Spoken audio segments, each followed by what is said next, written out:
ভাটপাড়া পুরসভার টেন্ডার দুর্নীতি ইস্যুতে সিআইডির তদন্তের মুখোমুখি হতে হচ্ছে ব্যারাকপুরের প্রাক্তন সাংসদ অর্জুন সিংকে।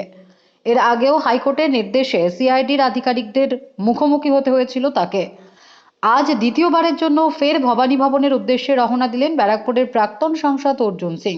গণবিস্ফোরণ হয় তখন গণবিস্ফোরণের সামনে কেউ দাঁড়াতে পারে না, ওটাও বাংলায় হবে। দাদা আজকে যে যাচ্ছে সেই আশঙ্কা কি আবার আছে, চেয়ারে স্টে করে রাখতে পারে, কি আশঙ্কা মনে করছে? 200% আশঙ্কা। দেখুন, মমতা ব্যানার্জি দুজনকে মেরে দিলে মমতা ব্যানার্জি শান্তি হয়ে যাবে। একটা শুভেন্দু অধিকারী আর একটা অর্জুন সিং, ও মেরে দিলে উনার শান্তি। কেন, উনি জানেন কি এরা দুজন থাকলে উনার 2026-এর রাস্তাটা খুব কঠিন আছে।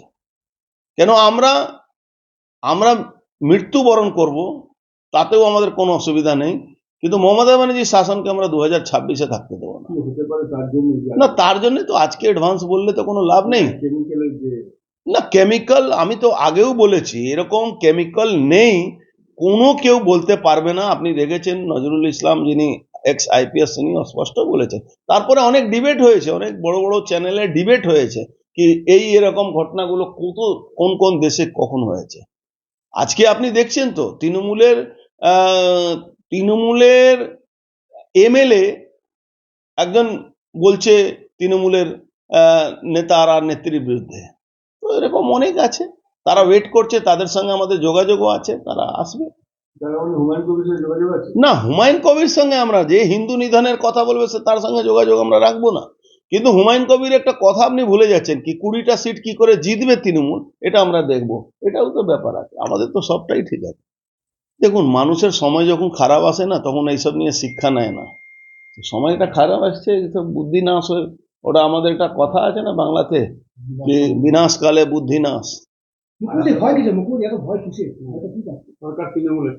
যারা ক্ষমতায় থাকে, যারা ভুলভাল করে, তারা সবসময় তাদের ভয় থাকে কি আমার চেয়ারটা চলে গেল। রোজ সকালবেলা এসে চেয়ারটাকে ধরে রাখে, আবার ঘুমোতে যাওয়ার সময় চেয়ারটাকে নিয়ে বা বেডের কাছে রেখে দেয়, যাতে চেয়ারটা না চলে যায়। এই আছে। 2026-এ আগে কি বিজেপিকে ভয় পাচ্ছে, বিশেষ করে আপনাকে এবং দুই দলনেতাকে?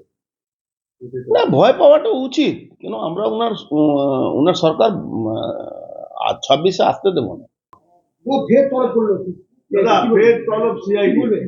হ্যাঁ, শুরু হচ্ছে। পশ্চিমবাংলা সিআইডির তো দলদাস সিআইডি।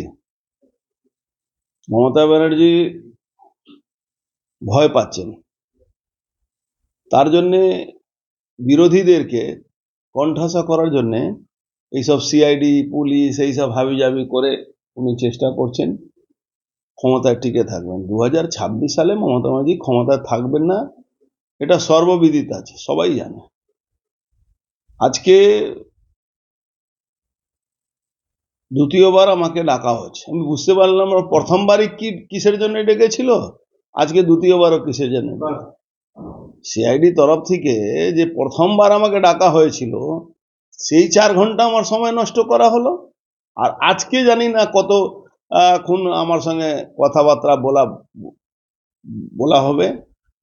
পুরোপুরি সময় নষ্ট করা, কোনো ভিত্তি নেই, কোনো নেই। আমি বারবার আগেও বলেছি, রাজনৈতিক প্রতিহিংসা নিয়ে মমতা ব্যানার্জি ক্ষমতায় থাকতে চাইছেন। Bureau report, D Bangla news. সব খবর সবার আগে পেতে আমাদের চ্যানেলটি সাবস্ক্রাইব করুন এবং পাশে থাকা বেল আইকনটিতে ক্লিক করুন, লাইক ও শেয়ার করুন।